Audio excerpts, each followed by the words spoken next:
بالله السميع العليم من الشيطان اللعين الرجيم. حسبنا الله ونعم الوكيل ونعم المولى ونعم النصير. بسم الله الرحمن الرحيم. الحمد لله رب العالمين بارئ الخلائق أجمعين والعاقبة للمتقين والجنة للموحدين والنار للعاصين، ثم الصلاة والسلام على أشرف الأنبياء والمرسلين سيدنا ونبينا وطبيب نفوسنا وحبيب قلوبنا أبي القاسم محمد.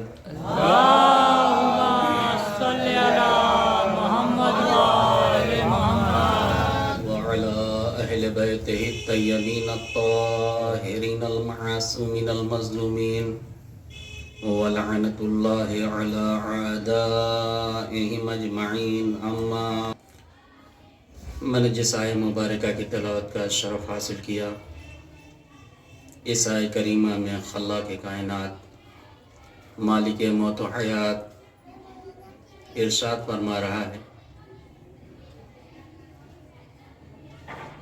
کہ تم لوگ اس طریقے سے دعا کرو جس طریقے سے جناب نوح علیہ السلام نے میری بارگاہ میں دعا کی.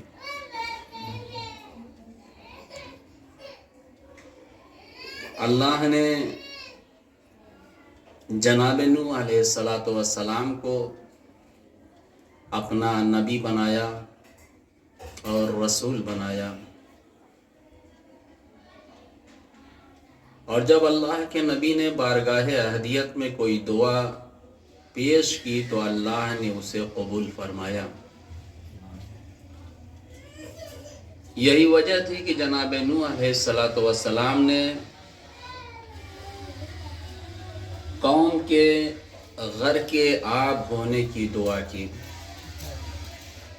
رب لا تذر علی الارض من الکافرین دیارا.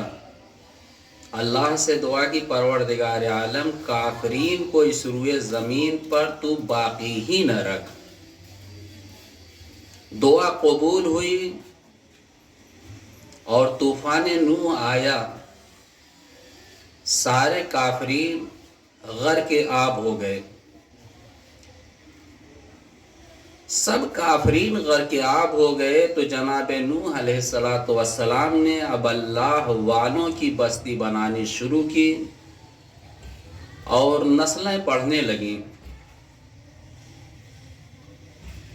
اسی لیے جناب نوح علیہ السلام کو آدم ثانی کہا جاتا ہے. جناب آدم کی نسل تیزی کے ساتھ بڑھی اور دعائے نوح پر ختم ہو گئی. تو اب اللہ نے جناب نوح کی نسل کو اور ان کی قوم کے یعنی ان پر ایمان لانے والوں کی نسلوں کو اتنی تیزی کے ساتھ بڑھایا کہ وہ آدم کے مقابل میں آ گئے. لہذا اللہ نے کہا نوح آدم ثانی ہے. اب جناب نوح علیہ السلام نے صرف ایک ہی دعا نہیں کی، بہت سی دعائیں ہیں جو اللہ کی بارگاہ میں کی، جس میں سے ایک دعا یہ بھی ہے جس آیت کی میں نے تلاوت کی.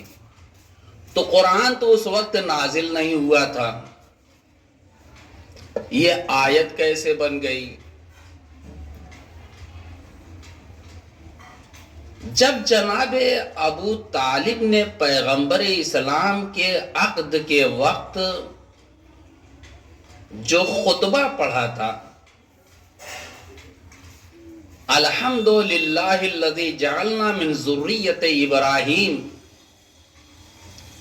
تو یہ فقرہ بھی قرآن سے پہلے ابو طالب نے پڑھا تھا، جسے زمانہ آج کافر کہہ رہا ہے، لیکن اس کافر کا لب و لہجہ اور فقرہ اللہ کو اتنا پسند آیا کہ قرآن کے دامن میں اسے جگہ عطا کر دی.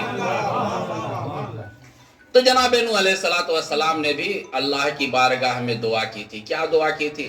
رب اغفر لی، پروردگار مجھے معاف کر دے، بخش دے، ولی والدیہ اور میرے والدین کو بخش دے،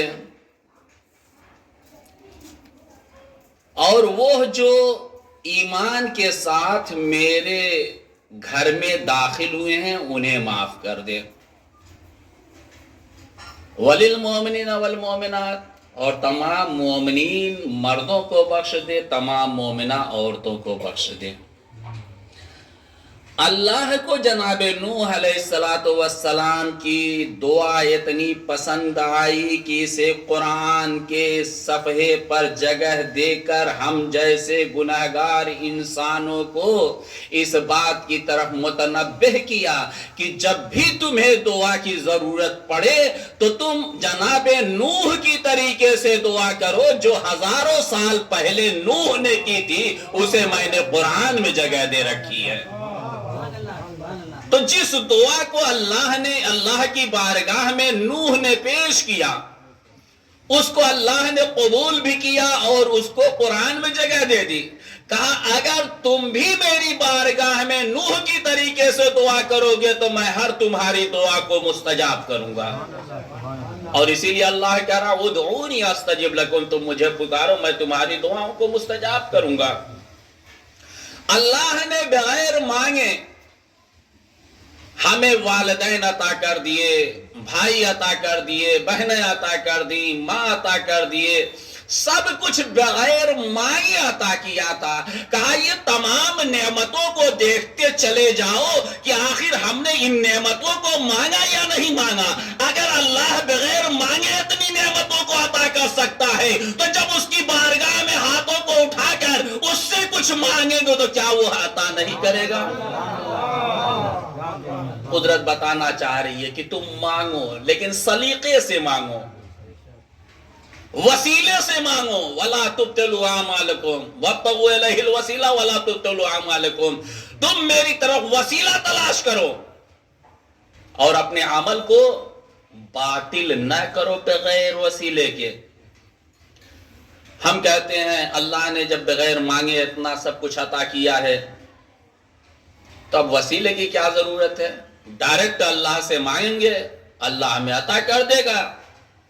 کہنے ڈائریکٹ نہ آنا، وَابْتَغُوا إِلَيْهِ الْوَسِيلَةَ، اللہ کی طرف بغیر وسیلے کے نہ آنا اور بغیر وسیلے کے عمل بھی انجام نہ دینا۔ میں نے کہا پروردگار یہ وسیلہ کیا ہے؟ کہا میں نے تمہیں 1,24,000 انبیاء کو عطا کیا اور ان کے بعد میں نے اہل بیت اطہار علیہ السلام کا سلسلہ رکھا۔ ان ذوات مقدسہ میں سے جسے چاہو میری طرف وسیلہ بنا لو، یہ سب میرے مقرب بندے ہیں۔ اور اگر تم وسیلے کے قائل نہیں ہو تو موسیٰ کا واقعہ پڑھ لو۔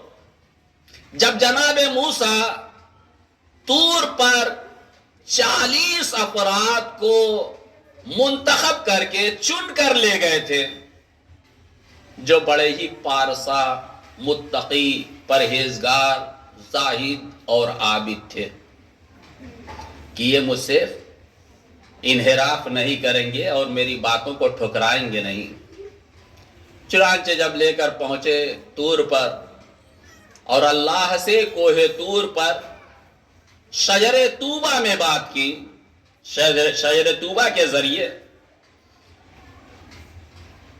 تو اس پیغام کو اللہ کے نبی نے اپنی قوم کے درمیان پیش کیا کہ اللہ نے یہ پیغام دیا تمہارے سامنے، ابھی اللہ سے میرا کلام ہوا۔ کہا ٹھیک ہے ہم نے اللہ کی آواز کو تو سن لیا ہے لیکن آپ نے اللہ کو نہیں دکھایا ہے، ہم اللہ کو دیکھنا چاہتے ہیں۔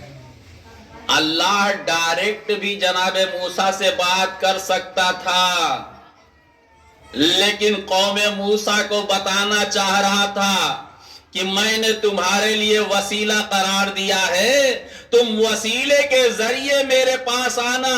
میں موسیٰ سے ڈائریکٹ بھی بات کر سکتا تھا لیکن شجر طوبہ میں اپنی آواز پیدا کر کے موسیٰ سے بات کی، اب ڈائریکٹ نہ آنا ورنہ ہلاکت ہے۔ لیکن قوم موسیٰ نہ مانی. اس نے کہا ہم تو دیکھیں گے، اور اگر آپ نے اللہ کو نہیں دکھلایا تو ہم آپ کو قتل کر دیں گے، آپ کو مار ڈالیں گے. جناب موسیٰ بیچارے اکیلے رہ گئے، 40 آدمی ایک طرف.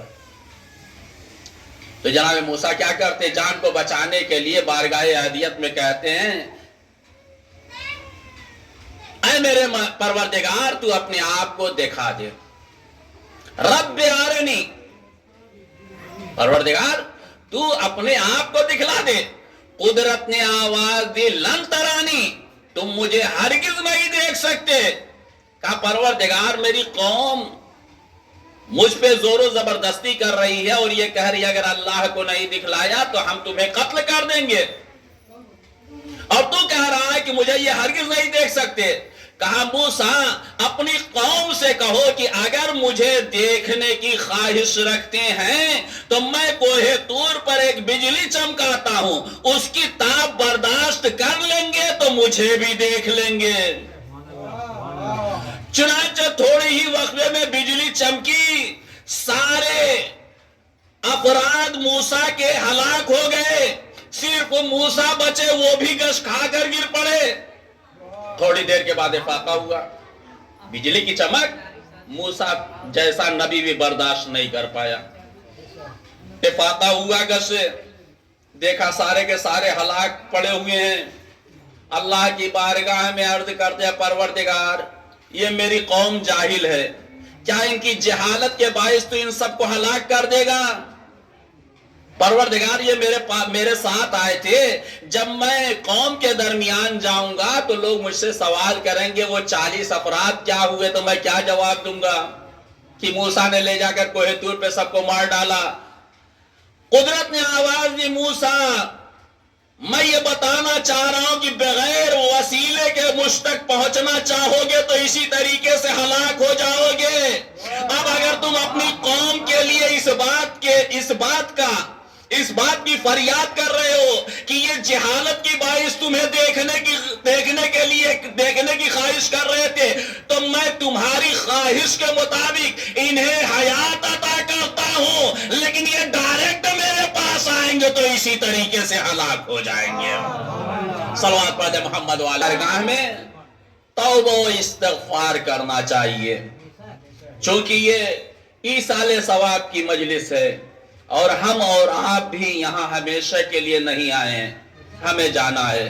ہم گنہگار انسان ہیں اور انبیاء و ائمہ علیہ السلام نے ہمیں پیغام دیا ہے کہ دیکھو تم ہر وقت اپنے گناہوں پر نادم ہو کر اللہ کی بارگاہ میں استغفار اور اپنی بخشش کی دعا کرتے رہو.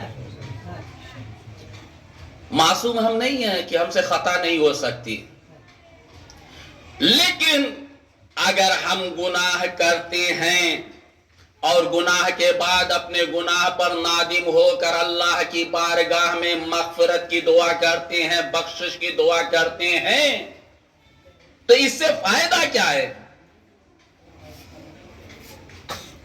کیا اللہ معاف کر دے گا تو ہمارا مرتبہ بلند ہو جائے گا؟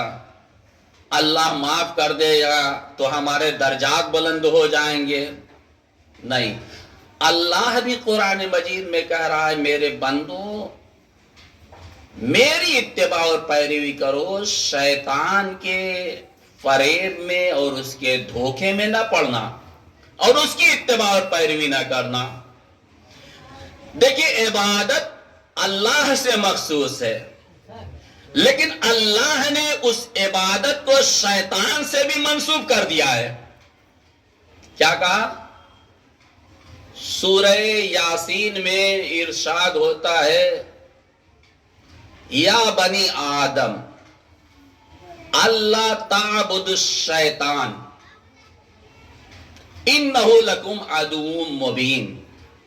اللہ تعبدو یہ عبادت کے معنی دیتا ہے. تعبدو کیا ہے؟ اولاد آدم خبردار تم شیطان کی عبادت نہ کرنا، اتباع نہ کرنا، اس کی پیروی نہ کرنا، اس لیے کہ وہ تمہارا کھلا ہوا دشمن ہے. وَأَنِ اعْبُدُونِ، وہاں تعبد کہا، یہاں اعبد کہا.